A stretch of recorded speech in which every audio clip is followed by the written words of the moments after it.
예, 안녕하세요. 예, 이문승 작가입니다. 예, 오늘은 제 386 비판, 또 어제 386 허위의식, 386도 주제에 대해서 또 신랄하게 비판을 해볼 것인데, 밖에서 하도 많이 386을 까다 보니까 이제 뭐, 386 저격수의 이미지가 좀 굳어지는 게 아닐까 싶기도 한데, 재밌는 게 있겠습니다. 제가 386 비판을 또 상당히 좀 오래전부터 시작했는데, 그때는 제가 386 비판하고 까니까 그 당시에는 굉장히 욕을 많이 듣고 미치는 소리도 많이 들었는데, 최근에는 여기저기서 386 좀 까달라고 막 불러주시는 거 보니까 격세지감을 좀 느끼는 것 같습니다. 예. 그래서 386을 비판해보고 해볼 생각인데요. 저 같은 경우는 동양 철학을 했으니까 또 동양 철학적 입장에서 한번 이야기를 해볼 것이고요. 또 이게 있으면 저 81년생인데 80년대생 초반 남자 입장에서도 한번 이야기를 좀 해보도록 하겠습니다. 예. 사실 그렇습니다. 보편적인 이야기, 객관적인 이야기 그런 것이 존재하지가 않습니다. 오히려 저는요, 철학하는 입장에서 어떻게 보면 편향적으로 자기 좌표에 맞게 이야기를 하는 게 오히려 객관적인 해법을 모색해 보니 있어가지고 참 도움이 되지 않을까 싶은데, 그냥 밝히겠습니다. 전형적으로 1981년 81년생 남자 입장에서 또 동양 철학을 전공해 온 사람 입장에서 한번 386 이야기들을 해보도록 해보겠습니다. 예. 제목이 이렇습니다. 조선자재 청산을 위하여 진정한 근대국가 이것인데요. 예, 별거 없습니다. 제가 봤을 때 386이 왜 문제냐, 저 사람들이 왜 빨리 사라져야 되느냐, 저 인간들 왜 빨리 청산되어야 되느냐, 딱 이래요. 조선시대 망령들이고, 조선시대 어떤 귀신들이라 생각해서 그런 것인데, 단순히 쟤들 나쁘다, 쟤들 없어져야 된다는 것이 아니라, 저 사람들이 어떻게 청산되면서 조선 잔재가, 조선의 적폐들이 사라져가고, 그러면서 여기가 이 땅이 정말로 진정한 근대 국가가 되기 위한 그런 바람에 의해서 그렇습니다. 저는 그래서 386을 까고 386을 비판하면 저 사람 우파다, 수구다 이런 말들이 많은데, 저는 좌파, 우파, 보수, 진보가 아니라 근대 세력과 전근대 세력 이런 구도로 나눠놓고서 이야기를 해봐야 되지 않을까 싶은데, 386들, 전근대 세력들, 저 사람들 한번 어떻게 좀 해볼까, 그런 식으로 한번 해서 좀 방향성을 가지고 이야기를 준비해 보겠습니다. 시간이 50분밖에 되지가 않아서 어떻게 50분밖에 안 되지 않는 시간에 제가 좀 많이 좀 이야기를 될 것 같은데, 그래서 좀 이야기를 좀 빨리 좀 스피드하게 좀 전개해 보겠는데요. 조금은 좀 양해 좀 부탁드리겠습니다. 예. 조금 내려주시겠습니까? 이게 제목이 안 보이는데요. 예. 네네. 자, 저 81년생입니다. 어떤 게 있냐면 이런 게 있습니다. 80년대생들이 이런 게 있어요. 자, 386들이 자신들이 말하기에 취직이 잘 안 되니까 그 사람들이 어디를 많이 갔냐면요. 취직도 잘 안 되고 공사건이 무너지면서 멘붕이 되다 보니까 이 사람들이 어디를 많이 갔습니까? 사교육시장에 많이 가서 학원 그쪽에 많이 또아리를 붙였습니다. 그래서 저 같은 경우는 촌놈이다 보니까 학원이나 과외 많이 안 갔는데 이런 게 좀 있어요. 자, 80년대생들이 이런 게 있습니다. 어렸을 때는요, 386들한테 국영수를 배웁니다. 커서는 이 사람들이 이렇습니다. 커서는 또 그 사람들한테 인문학을 많이 배웁니다. 최근에 386들이 저출산이 되다 보니까 또 뭐가 있냐면 또 인강 때문에 사교육시장이 많이 폭망하다 보니까 인문학 쪽으로 많이 좀 변신을 해서 인문학 강사로 많이 변신했는데, 자, 80년대생들이 좀 현실이 이래요. 어렸을 때한테는 그 사람들한테 국영수를 배우고 있고 커서는 그 사람들한테 글쓰기라든가 인문학을 배우고 있는데, 어렸을 때한테는 그 사람들의 돈 주려고 커서는 그 사람들한테 무슨 정신적 노예로 좀 되고 있는데, 이렇습니다. 386들을 감아오지가 바로 제 또래생들, 제 또래 80년대생들 많이 그렇습니다. 그래서 이런 게 있습니다.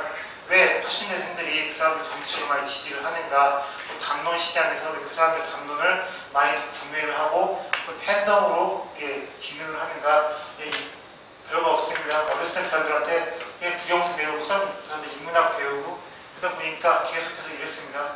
정신적인 독립이 유무가 되고 평생을 그 사람들의 언어로 이야기하고 그 사람들의 프레임대로 사고를 하고 정치를 바라보는데, 그래서 정말로 가마우이라는 표현밖에 표현할 딱히 다른 것도 없는데, 제 또래 80년대생들 386 비판 저는 참 하기 어려웠는데 참 그래요. 친구들하고 이야기를 할 때, 주변 사람 이야기를 할 때 386 비판을 하고 문재인 쪽으로 정말 비판을 하면요, 가장 먼저 부딪히는 게 제 주변 그룹들, 주변 사람들한테 이해를 못 받고 주변 사람한테 욕을 먹는 것인데, 그래도 이제는 좀 80년대생들이 각성을 해가면서 정신적인 독립을 해가면서 386 어떤 권력을 좀이나마 균열을 내고 무너뜨리는 게 맞지 않나 싶은데 아직까지 참 힘든 이야기고요. 특히 80년생들 중에 이런 게 있습니다. 그나마 남자들은 조금은 또 비판적으로 좀 시각을 좀 어떻게 좀 가져가고 있는데 아직까지도 80년대생들 여자들은 그 문재인, 조국, 민종석 그리고 대변되는 386 정치인들에 대한 어떤 지지가 좀 상당히 맹목적인데 정치적인 동력이 언제나 좀 이루어질까 아직은 좀 난감한 상황입니다. 재미있는 게 더 웃기는 게 있습니다. 자, 자사고 국제부를 이훈혜 씨가 2025년까지 없앤다고 이야기를 했습니다. 이제 하필이면 2025년일까요? 혹시 그런 생각 해보신 분 계십니까? 자, 자사고 국제부 외고 이런 것들이 문제면 당장 없애야 한다고 해야 맞는 건데 이 양반들이 25년 그때 가서야 완전히 없앤다고 합니다. 제가 봤을 때 이런 게 좀 있어요. 자, 지금 어떤 문제가 좀 있냐면 정규직들 50대 중후반 이상들이 강력히 요구하는 게 있습니다. 정년 연장 60에서 65로 하자고 강력히 요구를 합니다. 제가 봤을 때 사악한 게 이런 게 있습니다. 386들이 정말 사악하고 특히 386들의 그런 욕심들이 젊은이들의 삶을 정말 옥죄는 게 어떤 게 있냐 이런 게 있습니다. 이 인간들 보면 진짜 사악한 게 자신들의 제도, 법을, 정책을요 자신들의 생애 주기에 맞게 정확히 자신들의 생애 주기에 정확히 들어맞게 비틀고 외우시키는 부분이 굉장히 많이 있습니다. 별거 없어요. 자신들 386들이 지금 이제 50대 초, 중반, 후반 되니까 더 연봉 7천, 8천 1억을 더 해보고 싶으니까 정년 연장해달라고 하는 것이고 지 새끼들이 아직까지는 386들이 보면요 고등학생들이 아직까지도 있어요. 자기 아들, 딸들이 고등학생인 경우가 있는데 2025년이면 드디어 자기 새끼들이 전부 다 대학 가버리고 고등학교는 안 남아 있으니까 그때 가서야 국제고, 자사고, 외부하고 다 없애자고 하는 것들입니다. 그러니까 참 보면 재밌는 게 로스쿨도 그래요. 지금 로스쿨 문제가 다 없애자고 하는데 당분간 택도 없는 소리가 왜냐면요 386 일찍 자식분 일찍 아들, 딸 낳은 386들이 보면요 아직까지 자식들이 뭐냐면 로스쿨 가야 한다든가 로스쿨에서 지금 뭔가 배우고 있는 것인데 로스쿨도 이제 드디어 386 자식들이 로스쿨에 다니지 않았을 때에 가서야 이거 폐지하자 없애자 사시로 가자 이런 이야기 나올 것인데 진짜 참 재밌습니다. 자신들의 모든 것들을 다 생애 주기에 막 이렇게 비틀고 왜곡하고 위반하고 그러다 보니까 특히 그러다 보니까 정말로 진짜 20대들 30대들 지금 한참 사회 진입해서 자립을 해야 되는 사람들이 정말 죽어나가고 있는데 안 그래도 저출산 고령화가 문제라는 시점에서 권력을 잡은 사람들, 해결문제를 잡은 사람들이 모든 것들을 자신의 생애 주기에 맞게 이기적으로 하다 보니까 저출산 고령화 문제를 더욱더 악화시키고 사회 구성원들의 재생산 문제를 근본적으로 방해하고 해방을 먹는 그런 문제가 생기지 않나 싶은데 정말 저는 이렇게 생각을 합니다. 386을 죽이지 않으면 386을 진짜 어떻게든 청산하지 않으면 나라가 망한다. 단순히 젊은이들이 어떤 자립과 독립을 늦게 하는 문제를 떠나서 나라가 진짜로 산으로 가버리고 사회 구성원 재생산들이 안 된다고 생각을 하는데 어떻게든 386도 제발 좀 사라지고 청산할 수 있게끔 해야겠습니다. 그런데 저는 좀 이런 게 있습니다. 386 이런 게 있어요. 단순히 50대 전부가 386을 생각하지 않습니다. 고졸자들, 중졸자들, 저학년 386, 50대도 많이 있는데 이런 사람들 386이라고 할 수 있느냐? 제가 봤을 때 아닌 것 같거든요. 80년대 때 대학을 간 사람들이 나이 386이 있는 것 같고 또 50대 저졸자 전부가 386이냐? 그런 것 같지도 않습니다. 공고 나왔지만, 상고 나왔지만 울산, 창원, 진해 이런 데에서 취업을 해가지고 민주노총 금속노조에 주력 부대가 된 사람들 비록 고졸자지만 대졸자가 아니지만 제가 봤을 때 그 사람들 분명히 386이고 386의 핵심이 맞지 않나 싶은데 단순히 세대의 학력으로서 386을 정의할 수 있을 것이냐 그렇지가 않은 것 같고 어떤 이념으로서의 386, 계급으로서의 386 그래가지고 386들이 어떤 이념 세력 그리고 이념을 가지고 있는 어떤 특정한 지배 계급이 아닐까 싶은데 자, 이념으로서 386 이야기를 했습니다. 이념을 가진 386들, 386을 이념으로서 정의를 해볼 수 있다 이렇게 얘기를 했는데 제 또래에 보면요 젊은 386들이 많이 있습니다.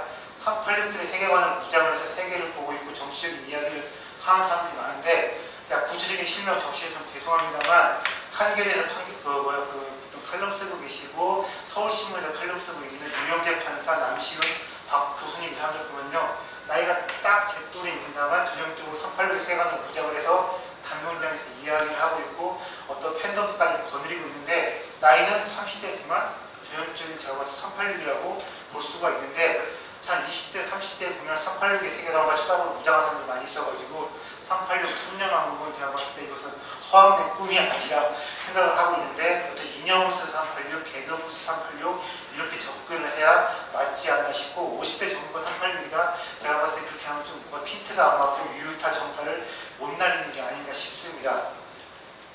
자, 그래서 386의 조직들, 전교조, 전공동, 민주노총, 참여연대, 민주연들 참 많이 있는데 386은 참 이렇게 어떤 조직을 가지고 있고 조직을 거느리고 있으면서 어떤 돈도 가지고 있고 자금줄도 가지고 있고 참 여러 가지 제가 봤을 때 강력한 세력들인데 특히 이런 게 좀 있습니다. 제가 철학을 업으로 하는 사람이고 많은 책을 내고 있는 사람인데 그렇게 저는 좀 이게 좀 많이 눈에 띄어요. 문화예술 출판이 저한테 장악하고 있습니다. 또 발화 권력을 장악하고 있는데 쉽게 말하면 이것입니다. 담론자는요, 386 아닌 사람들은 뛰어들기가 어렵고 담론자 자체를 그 사람들이 가지고 있는데 쉽게 말하면 이것입니다. 칼럼을 보면 이러겠습니다. 대부분 칼럼들, 신문 칼럼단 누가 쓰고 있느냐? 한마디로 말하면 386들 놀이터입니다. 그래서 발화 권력들 장악하고 있다. 국대롱 펜 마이크다. 움켜쥔 채 놓지 않고 있다고 이것인데 그 사람들은 어떻게 발화 권력을 장악하고 있느냐? 어떻게 담론들을 만들어내서 유통시키고 소비시키고 해서 그런 담론 플랫폼 잔들을 만들어내고 그것들을 운영하고 있느냐? 이 구조들을 명확히 보지 않는 이상은 386 권력이 해체가 되고 몸통이 분해되는 일이 저는 절대로 없지 않나 싶은데 저는 일단은 다른 것 떠나서 386들의 세계관, 그 사람들의 철학들, 그 사람들의 세계관 철학 뒤에 어떤 뿌리와 근원이 있느냐 이 부분을 집중적으로 가보면서 논의를 전개해 가보겠습니다. 자, 혹시 이 책 읽어보신 분 계시는지 모르겠어요. 이 책 보신 분 계십니까? 오그라 키류가 쓴 한국은 하나의 철학이다. 어떤 유교라는 것 가지고 한국들이 가지고 있는 도덕 강박과 도덕 지향성을 가지고서 한국 사회를 해부하고 누가 권력을 쥐고서 어떻게 흔들고 어떻게 또 권력을 또 가지고 경쟁을 하는지 그 구조를 이야기하는 책인데 이런 겁니다. 이 책 보시는 분 많이 계십니까? 이 책 보시는 분 계세요? 이 책 꼭 보셔야 됩니다. 보셔야 되는데 이 책에서 하는 얘기는 별거 없습니다. 한국 사람들은 이런 거란 겁니다. 내가 누구보다 도덕적이야. 내가 누구보다 정의로워. 내가 누구보다 도덕을 더 잘 알고 있어. 이런 식으로 하면서 권력을 경쟁하고 권력을 지려고 하고 권력의 향배가 결정된다는 그런 식의 이야기입니다. 그래서 모든 것들을 다 도덕으로 환원시켜서 이야기를 하고 도덕적이어야만 상대방보다 상대적으로나마 도덕적이어야만 권력을 쥐고 국민들이 그 사람들한테 투표를 하고 이런다 이런 것들인데요. 이런 겁니다. 나는 얼마나 유능해, 나는 이러저러한 문제 해결 능력이 있어, 나는 어떤 미래를 만들어 갈 것이다, 나는 미래를 위해서 어떤 대안을 제시할 것이다, 그런 대안들을 이해할 준비가 되어 있다. 이런 것들은 정치에서 선거할 때 또 정치적인 담론에서 하나도 중요하지가 않은 사회라는 것인데 이런 것입니다. 왜 386 때 조선시대 망령이냐, 조선시대의 어떤 진정한 적폐들이냐 이런 것입니다. 나는 이렇게 저렇게 어떤 사회의 문제들을 해결할 능력이 있고 어떤 문제들을 해결해 나간 전적들이 있어 이런 얘기들을 하나도 하지를 않습니다. 지금 한국 사회 문제가 이것이니까 나 이렇게 풀어갈 것이다. 또 한국은 뭐니 해도 과학기술, 상공업을 통해서 뭡니까 우리나라는 뭐지요? 어쨌든 물건 팔아서 수출 통해서 생명수를 길어와야만이 우리가 먹고 살 수 있는 나라인데 난 우리가 상공업이 중요하니까 과학기술이 중요하니까 이런 식으로 상공업을 흥하게 해서 과학기술 발전시켜서 더욱더 부강한 나라 만들어 보겠다 이런 소리 숙제 하지 않습니다. 우리는 과거에 민주화 투쟁을 했으니까 저기 독재 세력과 맞서 싸웠으니까 친일파들이 후회하고 좀 맞서서 좀 했으니까 이렇게 우리는 정의로운 사람들이야, 이렇게 우리는 도덕적인 사람들이야 끊임없이 이런 것들을 내세우면서 뭐랍니까? 우리는 이렇게 도덕을 가지고 있고 정의를 담보했으니까 우리가 권력을 쥐는 게 당연해. 우리가 권력을 쥔 채 정치 권력을 무한정 누리면서 독과점하면서 세습시켜야 돼. 이런 식으로 이야기를 하고 있고 그런 식의 이야기들이 당연한 것처럼 사람들이 받아들이게 끊임없이 막 발화를 하고 어떤 담론을 나름 포장해서 이야기를 합니다. 그런데 그런 것들이 좀 그래요. 어디서 많이 해본 이야기, 어디서 많이 들어본 이야기입니다. 자, 서구 사회는 이렇습니다. 서구 사회는 이래요. 서구 사람들은 자, 여기서 여쭤볼게요. 서구 사람들, 서구 엘리트들, 그 사람들의 근본적인 자의식이 뭡니까? 자, 서구 미국이든 영국이든 가보면 이런 게 있습니다. 얼마 전에 영국 왕세자 결혼할 때 어떤 옷 입고 하시는지 보셨습니까? 해군 장교복 입고 결혼하는 거 보셨습니까? 그지요? 걔들은 기본적으로 이렇습니다. 서구 엘리트들은요, 기본적으로 자의식이 뭐냐면요, 무사이고 어떤 상무정신이 있습니다. 우리가 밖에 나와서 이만큼 털어왔으니까, 전쟁에서 이겼으니까, 우리가 이만큼 리스크 걸머지고 위험과 부딪혀가면서 뭔가를 가져왔으니까 이만한 권력과 특권 누리는 게 맞다라는 게 그 사람들의 기본적인 인식입니다만, 조선 사람들은 이렇습니다. 우리는 뭡니까? 우리나라 엘리트들은요, 무사가 아닙니다. 뭐지요? 국대로는 장악한 선비들인데, 우리가 이렇게 도덕적이니까, 이렇게 깨끗하니까, 우리가 이렇게 도덕에 대해서, 리에 대해서 말발을 세우고, 할 수 있으니까 권력을 쥐는 게 당연한 식으로 조선시대 내내 많이 이야기를 했습니다. 뭐 사당 칠정 논쟁이니 또 뭐가 있습니까? 호랑 논쟁이니 또 뭐가 있지요? 뭐가 있습니까? 상무 1년 있니 한 년 있니 또 막 그거 가지고 막 감론을가 무장했지 뭐입니까?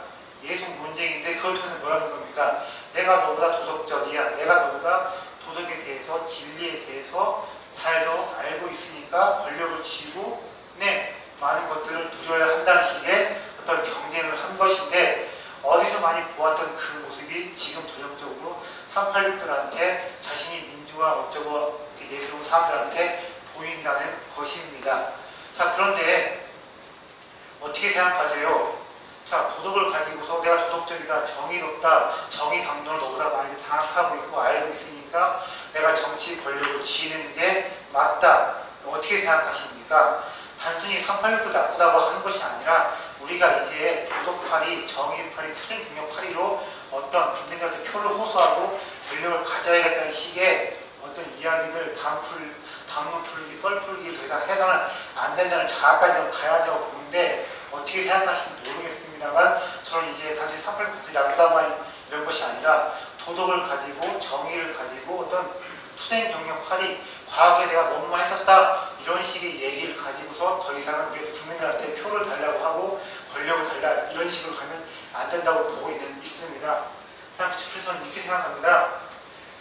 그 산업화 세력들, 어떻게 보면 자유한국당으로 대변되는 사람들이 조선시대 훈구랑 비슷하다 보면요, 386을 자신들이 무슨 좀 민주화했다고 주장하는 사람들, 민주당 사람들, 어떤 살인이 성격이 강하다고 보고 있는데, 조광조 그리고 나중에 지방에서 공작, 맹자를 하면서 위정 척사로 변신해간 그런 살인들과 여러 가지 자의식에서 비슷한 것 같고, 그래서 저는요, 그 사람들이 단순히 다른 걸 떠나서 어떤 조선시대적인 사고방식, 조선시대적인 세계관, 그때의 사고방식과 세계관으로 지금 나라를 경영해 가니까 여기저기서 삑사리가 생기고 문제가 생기고 난맥상이 생기는 것이 아닌가, 이런 생각을 상당히 많이 하고 있습니다.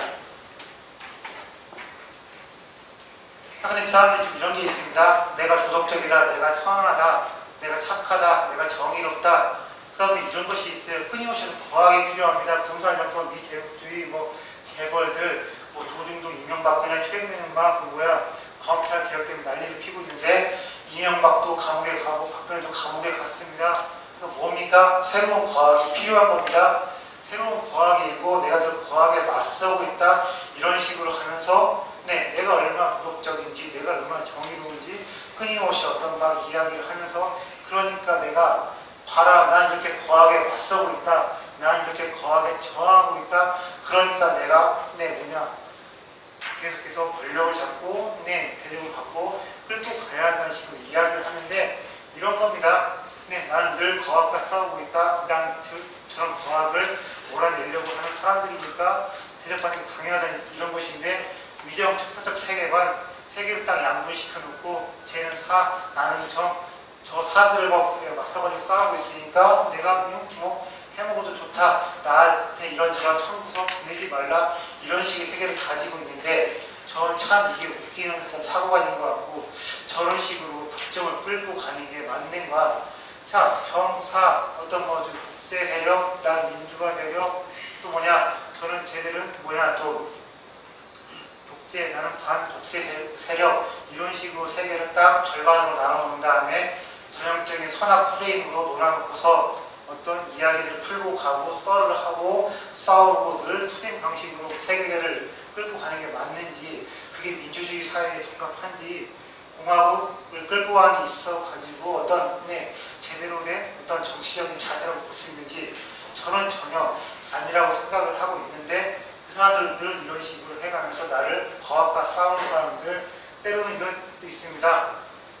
분명히 386들, 그 사람들 보면요, 제가 봤을 때는 한국 사회의 어떤 권력을 장악하고 있는 사람들인데, 나는 지금 뭐 저기 그 신자유주의와 싸우고 있다, 나는 지금 검찰하고 싸우고 있다, 나는 지금 조중동과 맞서고 있다, 이런 식으로 해가면서 때로는 약자 흉내도 내가고, 약자의 가면을 써가면서, 자신한테 비판이 가면, 아, 왜 나한테 그래, 왜 나한테 뭐라고 해, 저 사람들 1%가 문제야, 조중동이 문제야, 재벌들이 문제인데 우리가 무슨 문제가 있다고 나한테 무슨 비판을 하냐, 이런 식인데, 저는 제발 이런 식의 어떤 무슨 프레임 전개, 이런 식의 어떤 프레임 고착화를 좀 우리가 좀 그게 얼마나 허구적인지, 그게 얼마나 좀 우스운지 좀 정확하게 본 다음에 저 사람들 비판하는 게 맞지 않나 싶습니다. 자, 그리고 좀 이런 게 있습니다. 이 사람들이 어떤 위정적 사적 세계관을 가지고 있다, 조선시대 살인들과 어떤 세계관에서 많은 부분이 맞떨어진다, 오구라 기조가 말한 한국은 하나의 철학이다, 이걸 가지고서 저 사람들 한다고 설명할 수 있다라고 얘기를 들었는데요. 한편으로 이런 것도 있습니다. 자, 우리 한국인들 이야기할 때 어떤 게 있으면 좋습니까? 자, 한국 사회에 우리 한국인들을 이야기할 때 이런 게 있습니다. 한국인들을 이야기하려고 할 때요, 우리가 유교를 공부하지 않고 논어맹자를 읽지 않으면요, 설명이 어려운데, 분명히 표층, 표면적인 것은요, 유교 상당 부분 설명이 가능하고, 유교를 우리가 공부를 하지 않으면 제대로 우리가 이해하고 설명이 안 되는 부분이 있는데, 심층, 마음 안에 새겨져 있는 어떤 마음 깊숙이 새겨져 있는 문화 심리적인 틀은 어떤 게 있습니까? 한국의 겉은 유교고 겉은 공자 맹자지만 안으로 가면 뭐가 있습니까? 별거 없습니다. 무속이 있습니다. 그래요. 자, 방탄소년단이 빵 떴습니다. 그리고 예전에 무슨 누구죠? 누가 어디서 뭐였더라? 싸이가 방랑투 차려가지고 세계를 해고 최근에 누가 또 대세입니까? 저기 송가인 씨가 대세라고 하는데 별거 없습니다. 무속적인 것들이 터져나오고, 그러다 보니까 우리 대한민국이랑 딴 나라들이 전 세계로 막 흡수고 막 그러고 있는 것인데, 자, 표면은 뭐가 있습니까? 표층은 유교가 있지만 심층 이면에 뭐가 있냐면 무속이 있고, 무속적인 코드가 아직까지 한국 사람들한테 굉장히 많이 움직이고 있고 장제되어 있는데, 운동권들 저 민주화라고 하는 사람들이 무지 강하다, 대중들을 참 잘 움직인다, 이런 것들이 있어요. 죽음의 서사와 무속적인 코드를 가지고 상징을 만들어내고 이야기를 만들어내고, 그걸 가지고서 사람들한테 어떤 호소하는 능력이 있다는 것입니다. 그래서 쟤들 386들 민주화 세력이 같은 자부하는 사람들, 쟤들이 보면 정말 뭐랄까요, 공맹적 자의식, 또 사대부적인 자의식만 있는 것이 아니라 이런 것들이 있습니다. 죽음을 잘 서사를 만들어 보고, 열사문화, 말 좀 저속할 수도 있지만 귀신팔이 참 잘합니다. 누구 하나 죽으면 열사로 만들어내서 상징으로 만들어내고서 그걸 가지고 국민들한테 호소를 해서 표를 얻어내고 여론을 자신한테 유적에 끌고 오고 국민을 전환하는 거, 그것들을 정말 잘하는데 왜 쟤들이 세냐, 왜 쟤들이 국민들한테 표를 잘 얻어내느냐, 그것들을 우리가 이야기할 때는요, 아, 쟤들 보면 이런 것들이 있다, 어떤 사대부적인 자의식 이런 것만 있는 것이 아니라 어떤 무속적인 코드를 잘 기가 막히게 활용하고 이용하고 그런 능력이 있다, 이것들도 좀 봐야만 386들과 싸워서 쟤들과 맞설 때 좀 제대로 싸우고 맞설 수가 있지 않을까 생각을 하고 있는데, 저는 가끔 보면 이렇습니다. 이런 것 때문에 늘 뭐냐면, 저 사람들이 뭐냐면 너무 좀 저기한 얘기일 수도 있지만 끊임없이 중간중간 누군가 죽어 나가야 됩니다. 누군가가 죽던가 누군가가 죽어나가던가 아니면 위안부 그 피해자들처럼 극단적으로 피해를 받은 사람들이 있어야 한다고 생각을 하는데 끊임없이 귀신이 생겨야 한다. 끊임없이 왕자가 생겨야 한다. 그걸 통해서 분명을 전환시키고 새로운 에너지를 충전하고 상징들을 만들어서 국민에 호소를 해야 한다. 저는 그런 것들이 386들이 가지고 있는 어떤 장기라든가 특기로서 우리가 꼭 기억을 해야 되는 것이 아닌가 생각을 하는데 어쩔 수가 없습니다. 아직까지 국민들이 내부 안이면은 상당 부분 무속적인 코드로 움직이기 때문에 이것을 어쩔 수가 없는 그런 측면이 아닌가 싶기도 합니다. 그리고 이런 것입니다.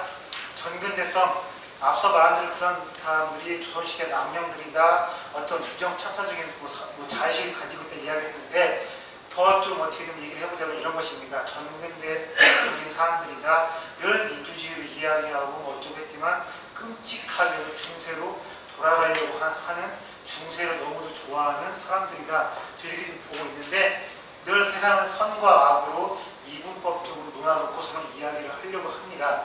자, 근데 저는 참 그것을 웃기다는 생각을 많이 했어요. 자, 세상이 선과 악으로 뚜렷하게 나눠집니까? 안 나눠집니까?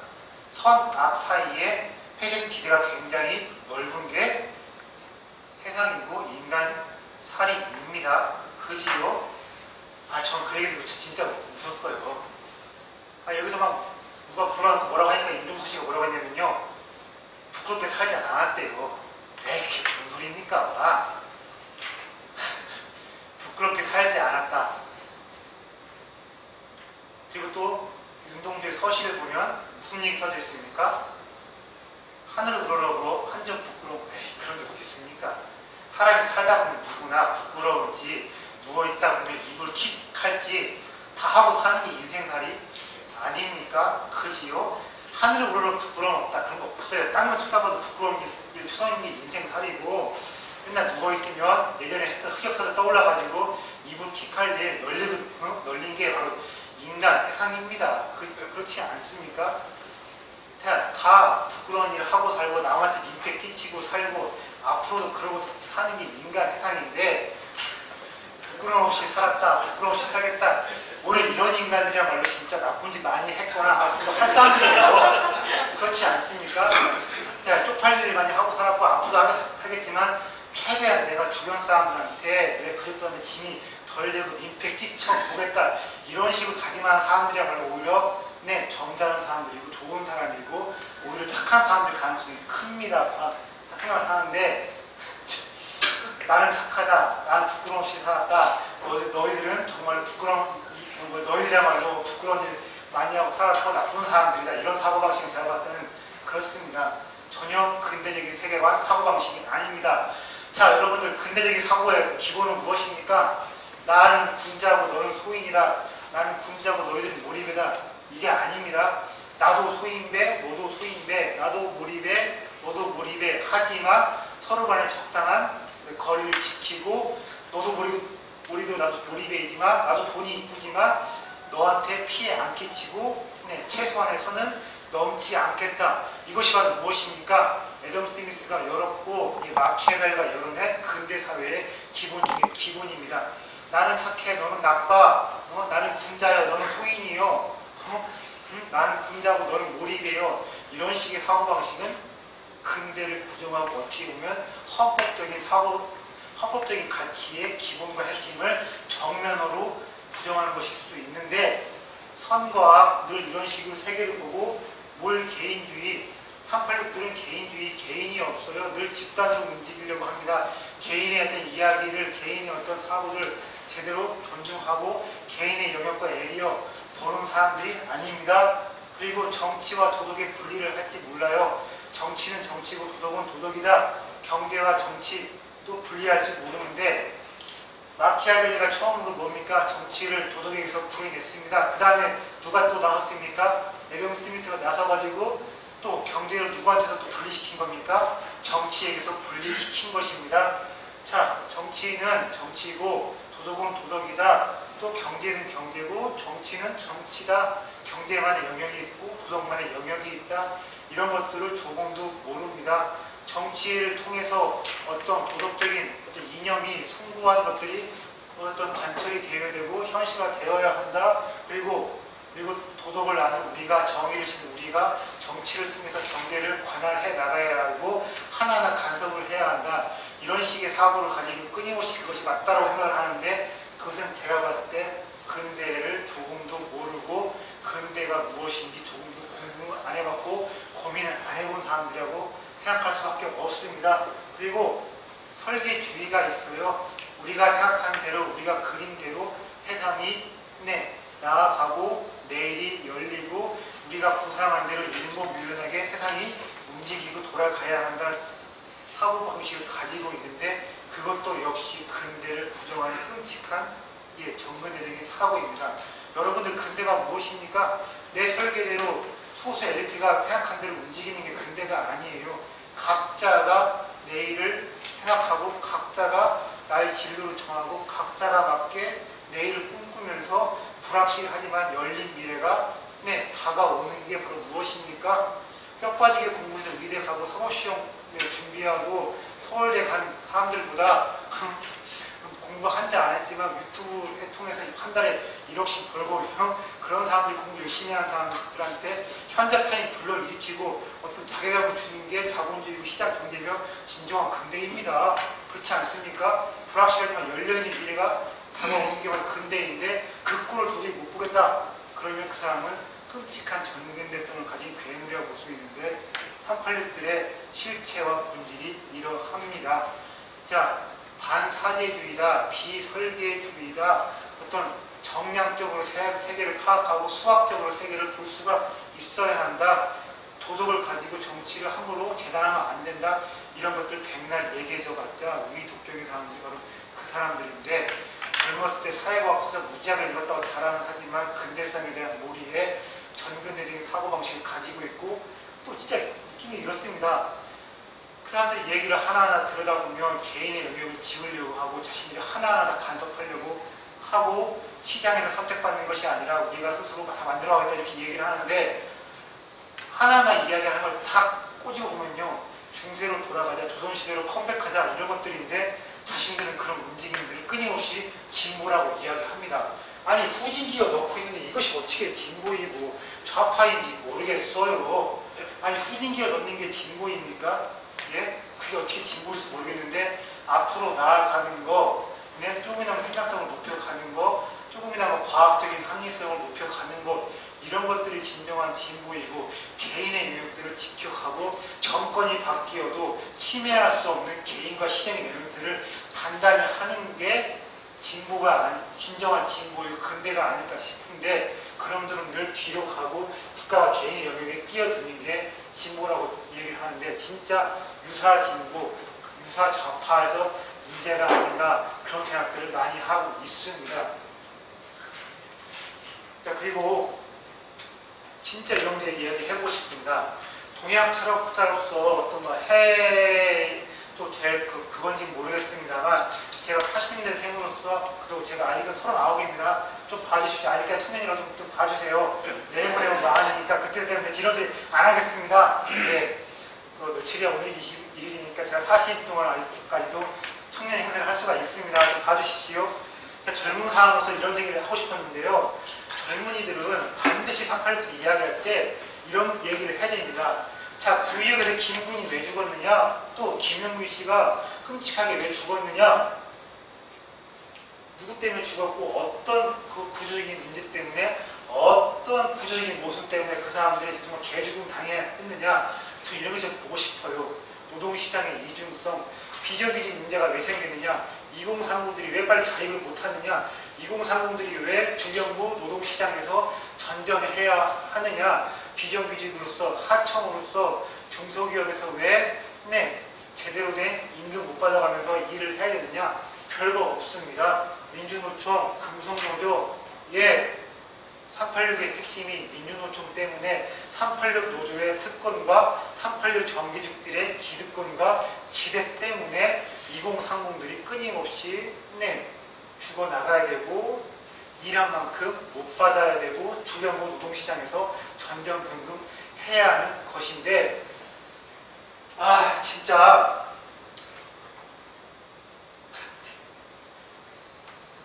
미치겠다는 게 이런 게 좀 많이 느껴져요. 조국식 때문에 386 문제가 불거졌고 담론에서 386에 대한 비판이 많이 막 나오게 되었는데 386 문제의 근본 중에 근본 이런 노동시장의 이중성 그들이 만들어낸 정규직의 악성적인 지대라고 생각을 하는데 이런 이야기들이 언론에서 지식인들 사이에서 이야기된 바가 어떻게 저는 못 봤습니다. 근데 어떻게 생각하십니까? 혹시 보셨어요? 자, 386 문제의 핵심은 전 민주노총의 특권이다.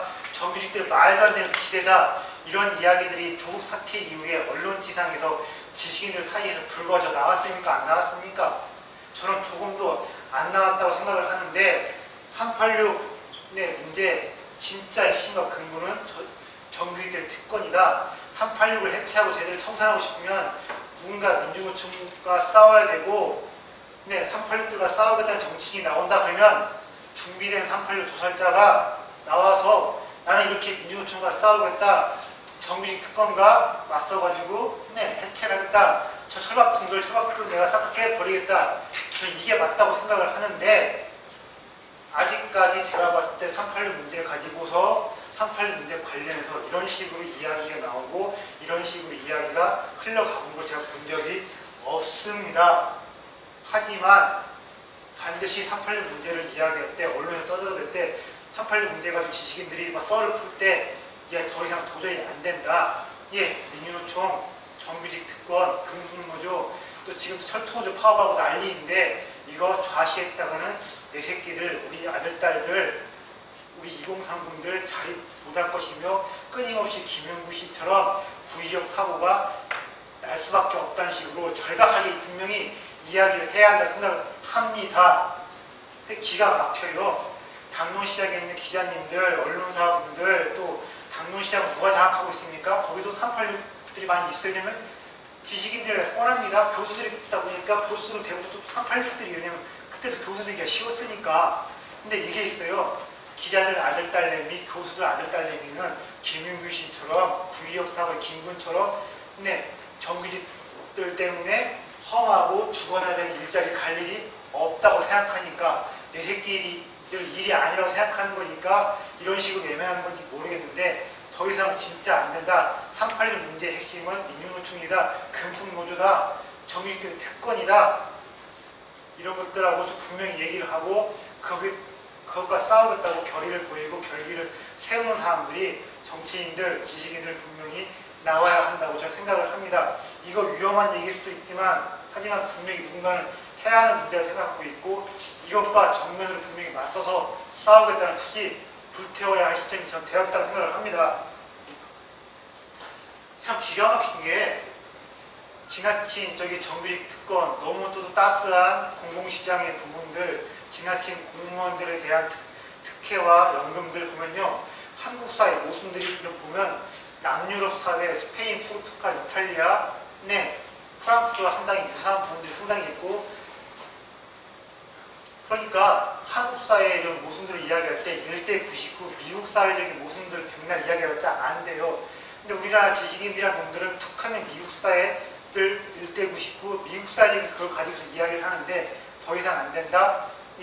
남유럽적인 모습과 상당히 유사한데 그것들 가지고 뒤를 밀어야 한다. 근데 남유럽과 유사한 모습들의 그 수혜를 누가 받고 있느냐, 거기에 빠리를 누가 틀고 있느냐, 또 남유럽과 유사한 그런 모습들, 그것들을 이념으로 정당화시키고 있는데 노동자의 특권이니 뭐 민주주의니 가지고 그런 것들을 이념으로서 포장하고 있고 정당화시키고 있는데 그 짓거리를 누가 하고 있느냐 그것들을 좀 이야기해봤으면 좋겠습니다.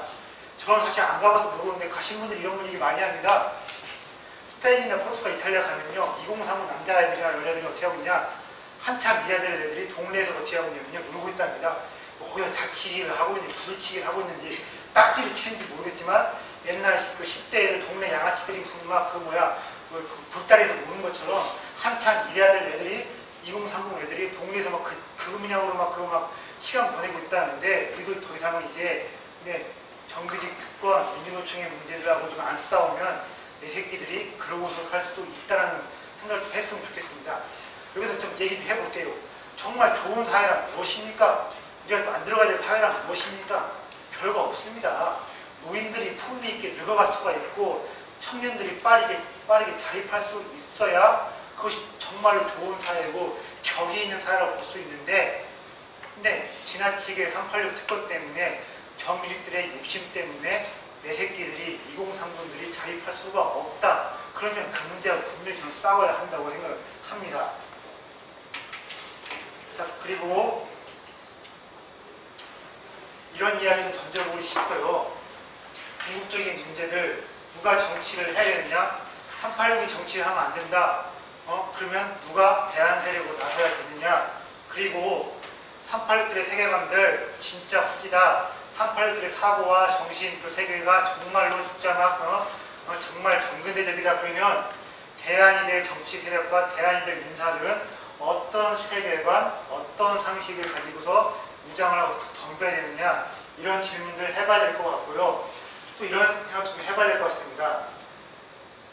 아직 386들 지금 조국 때문에 386들이 위선이 까발려졌고 저 사람들이 얼마나 내로남불 위선과 모순들, 그런 이중성들이 강한 사람들이냐, 그런 것들이 많이 좀 폭로가 되어 있고, 적지 않게 386들이 인터넷에서 젊은 애들한테 조롱당하고 있고 희화당하고 있어요. 그런데 저는 아직까지 보면요, 386들하고 우리들과 싸움은 아직 시작도 안 했다고 보고 있습니다. 왜냐면요, 저 사람들 한 5년, 6년 지나면 은퇴를 할 것인데, 저 사람들의 부유한 노후를 위해서 젊은이들이 연금을, 국민연금 더욱더 많이 내야 됩니다. 저 사람들이 편안하게 어떤 치료받기 위해서 우리가 더욱더 많은, 젊은이들 더욱더 많은 의료보험비를 내야 되는데, 오히려 이렇습니다. 어떻게 연금과 공적 구조를, 어떻게 그 구조를 바꿀 것이냐.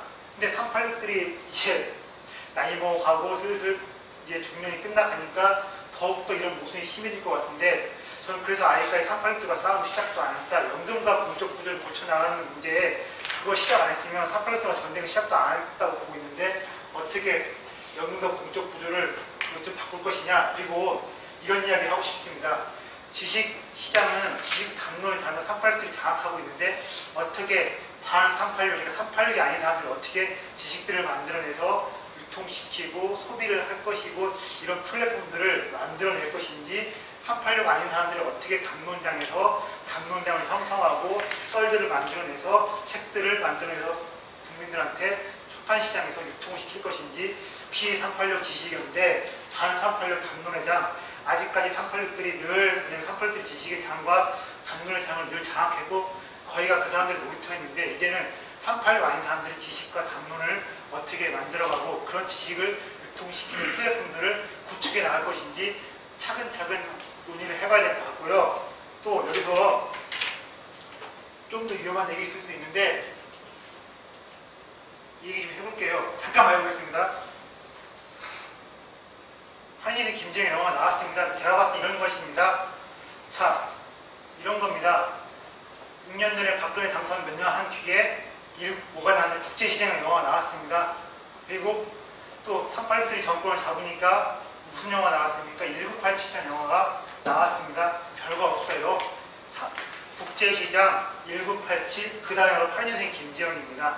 산업화 세대들의 자법, 자기 서사, 무엇입니까? 국제시장이고요. 386들, 자기들을 민주화 세력을 부르는 운동권들의 과거 서사를 신성화시키는 건 무엇입니까? 1987이고 이것은 이것입니다. 자, 386 정치인들, 문재인, 임종석, 조국을 가장 맹목적으로 지지하는 사람들, 속된 말로 하면 대깨문들의 가장 극렬 지지자들이 누구냐면요, 80년생 여자들이 많이 있습니다. 공교롭게도 제 또래 여자들이 그런 경우 진짜 많아요. 어렸을 때 농구대잔치, 어렸을 때 H.O.T. 잭스키스 오빠 하던 애들이 문경훈, 이상민, 근데 그 오빠들 강타가 이제 누가 낸 거냐면 그 사람들이 문재인, 임종석, 조국이 자신들이 오빠가 돼버린 거예요. 그래서 386들의 가장 어떻게 보면 조직적이고 가장 강력한 지지자들, 80년대생 고학력 여자들이 있는데 저는 그 사람들 지영이들이라고 부르고 있습니다. 근데 지영이들이 만만해 본 사람들이 아닙니다. 소비 권력, 문화 권력을 장악하고 있고 소비 문화 시장에서 퀸으로 등극을 했습니다. 기득권을 가졌으니까 오히려 이런 이야기들이 나오는 것입니다. 아픈 사람들은요, 진짜 힘든 사람들은 아야스게도 못 내요. 자기 서사를 가진 사람은 절대 약자가 아니라 오히려 기득권자들인 경우가 많이 있는데, 지영이들의 1987, 지영이들의 국제시장이 바로 8년생 김지영이들인데, 이제 슬슬 한국 사회 지배 권력들 중에 80년대생들, 77년부터 한 86 사이 고학력 여자들도 있다. 그 사람들도 좀 주목을 해봐야 한다. 우리 그 사람들이 386들의 가장 강력한 정치적인 지원 지지 세력이다. 이런 것도 좀 알고 가봐야 한국 사회 현조소가 제대로 보이고 해부가 되지 않을까. 어떻게 보면 정말 위험한 이야기일 수도 있습니다. 왜냐면 저 이 얘기 하지 말라는 비판, 정말 그 뭐냐면 이 이야기 하지 말라는 경고 많이 받았어요. 왜냐면 이 사람들이 소비 권력, 문화 권력을 쥐고 있는데 너 이 사람들 까면 책 팔리는 거, 강에 나가는 거 완전히 끝장날 수가 있으니까 하지 말라는 얘기 엄청 많이 들었는데, 이제 슬슬 이 사람들 이야기를 해야 될 때가 됐습니다.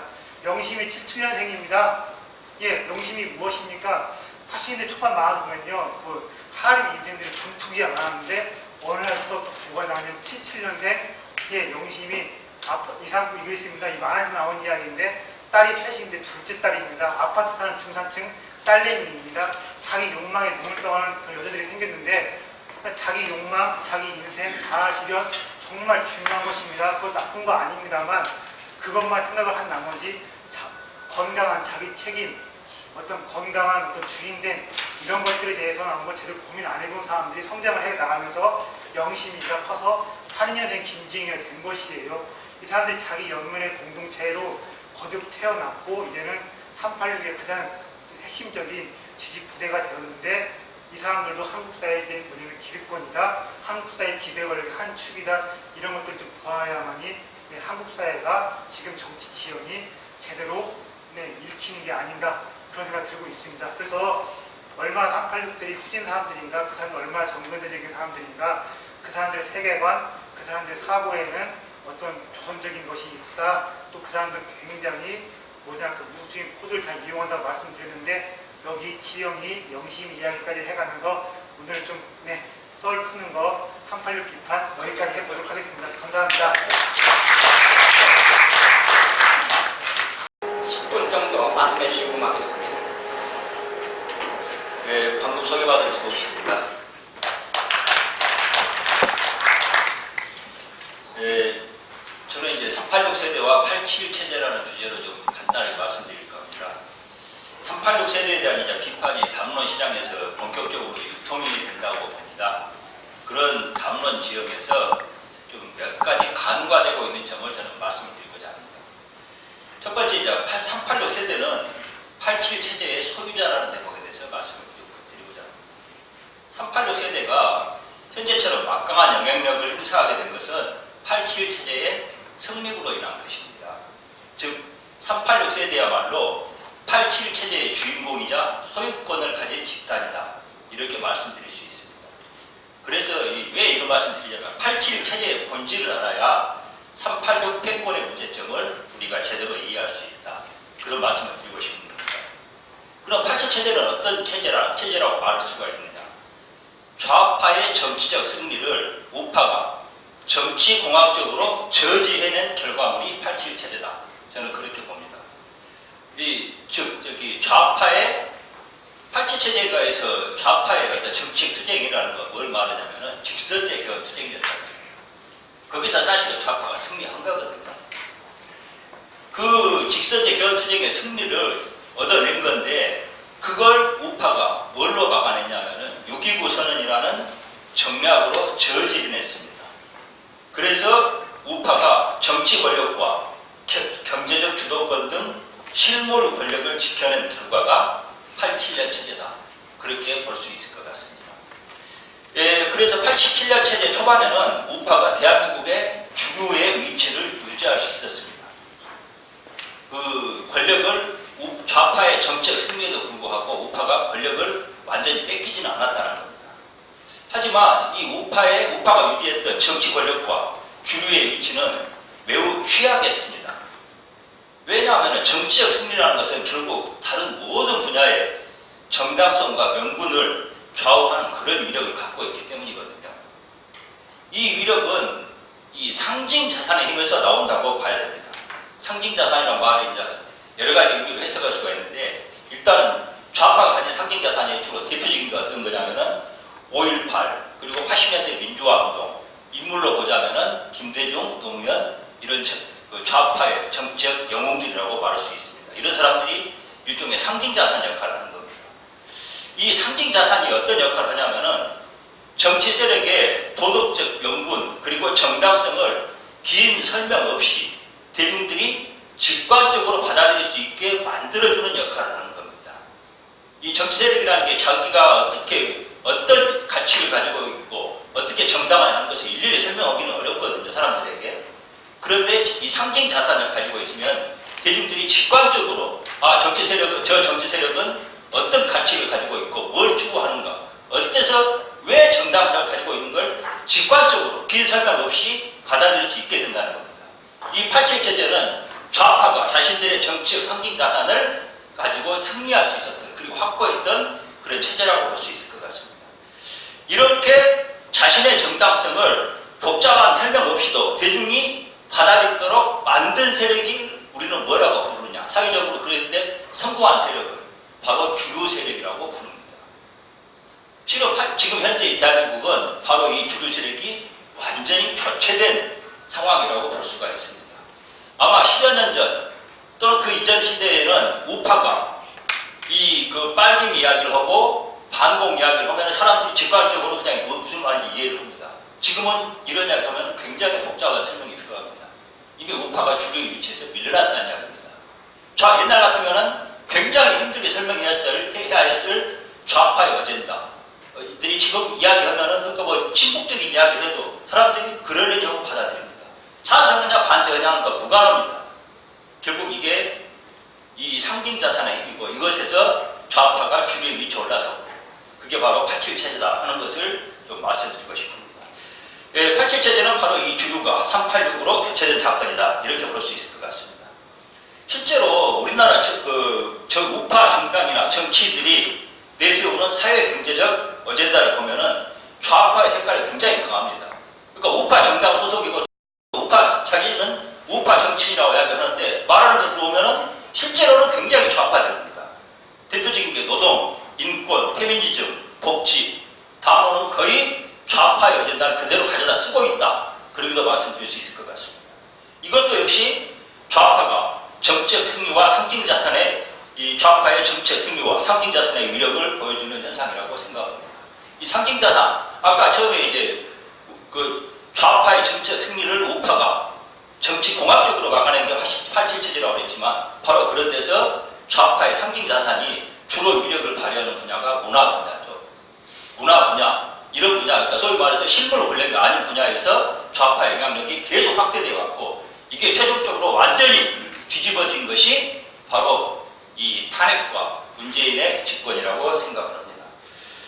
그런데 이제 386논에서 바로 이 말씀을 드리는 것은, 저는 이제 실은 이 현재 386 담론에서 주로 이제 나타나고 있는 세대론에 대해서 좀 약간 문제 제기를 하고 싶어서입니다.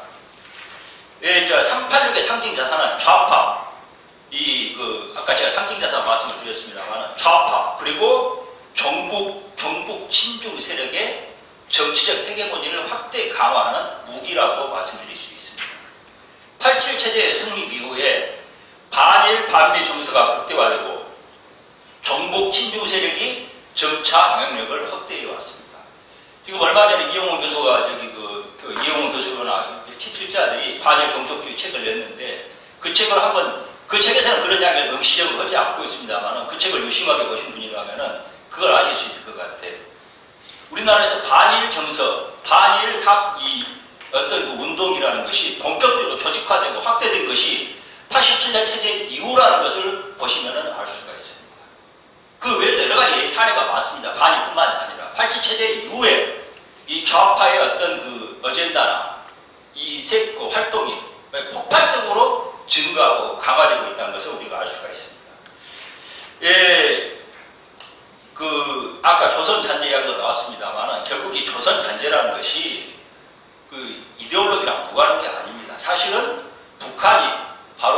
우리 민족끼리라는 거 가장 민족주의와를 어떤 사회의 어떤 계급 우리나라의 모순 대립의 기본으로 삼고 있는 게 북한의 입장이거든요. 옛날에 NL과 PD 이야기했습니다만 PD는 한국 사회, 남한 사회 내부의 계급적인 대립을 기본 가장 중요하게 여긴 반면에 NL은 북한의 입장을 그대로 따른 겁니다. 그러니까 민족 모순, 한마디로 말해서 조선민족과 일본, 조선민족과 미국의 갈등이 가장 중요하다 본 것이 바로 이 NL의 입장이거든요. 그게 87체제 이후로 이게 굉장히 확산되고 있는 것을 우리가 알 수가 있습니다. 조선 잔재, 그게 실은 바로 북한의 영향, 좌파의 영향이라고 볼 수가 있다는 겁니다.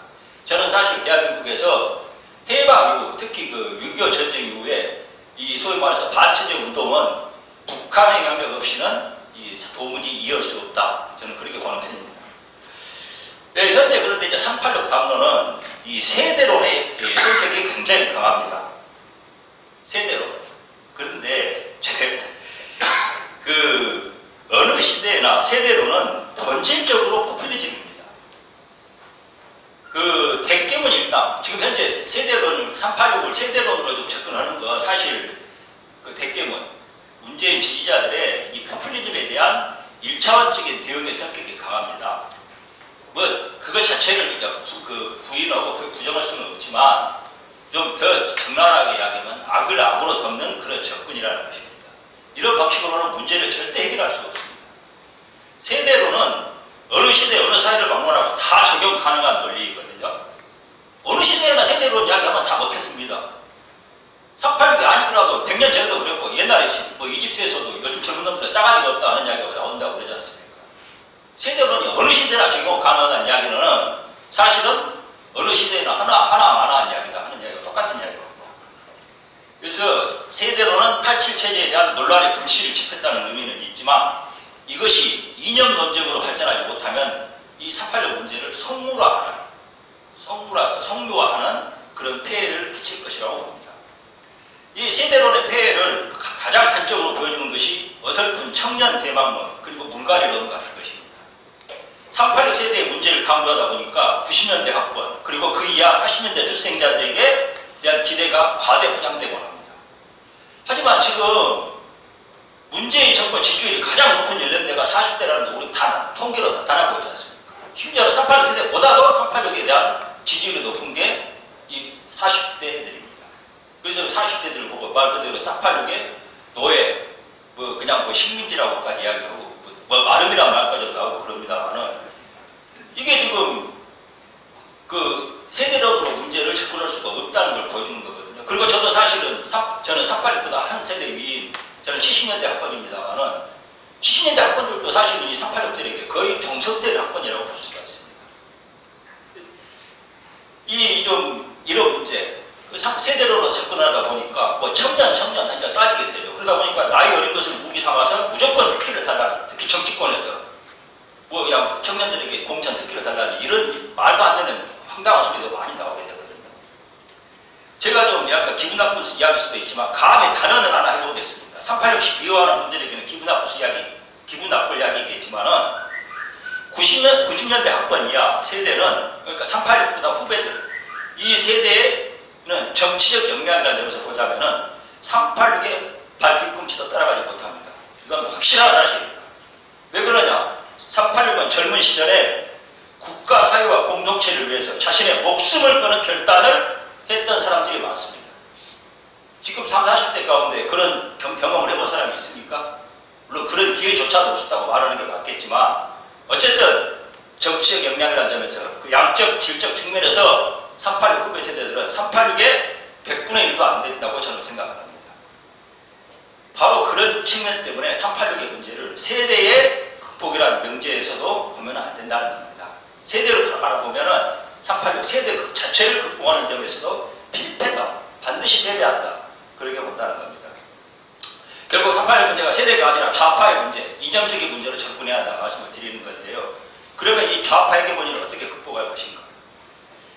예, 앞에서 제가 상징자산 말씀을 드렸지만 저는 우파가 이 좌파의 싸움에서 상징자산 투쟁을 하는 것은 투쟁에 매달리는 것은 피해야 한다고 합니다. 지금 현재 사실 좌파가 상징자산으로 내세워서 승리했기 때문인지 우파도 상징자산을 내세워서 맞싸움을 하는 그런 경향이 있습니다. 되게 그렇게 어떤 거냐면은 이승만, 박정희, 뭐 대통령 이분들 우파의 영웅이죠. 하지만 저는 이거 승산이 없는 싸움이라고 봅니다. 왜냐? 이미 이 싸움은 끝났습니다. 저는 그 박정희, 이승만 이분들이 우파의 영웅들인데 좌파의 영웅인 김대중 노무현보다 훨씬 탁월한 분들이라고 저는 객관적으로 봅니다. 그리고 건국과 6.25 과정에서 흘린 우파의 피가 광주 5.18이나 80년대 민주화 투쟁의 그 세보다 훨씬 크다고 생각합니다. 하지만 그건 이미 지나간 일입니다. 한번 끝난 승부를 되돌리는 건 불가능합니다. 상징자산 투쟁 자체가 실은 과거의 일을 가지고 현재를 소환한다는 이야기거든요. 미래지향적이지 못합니다.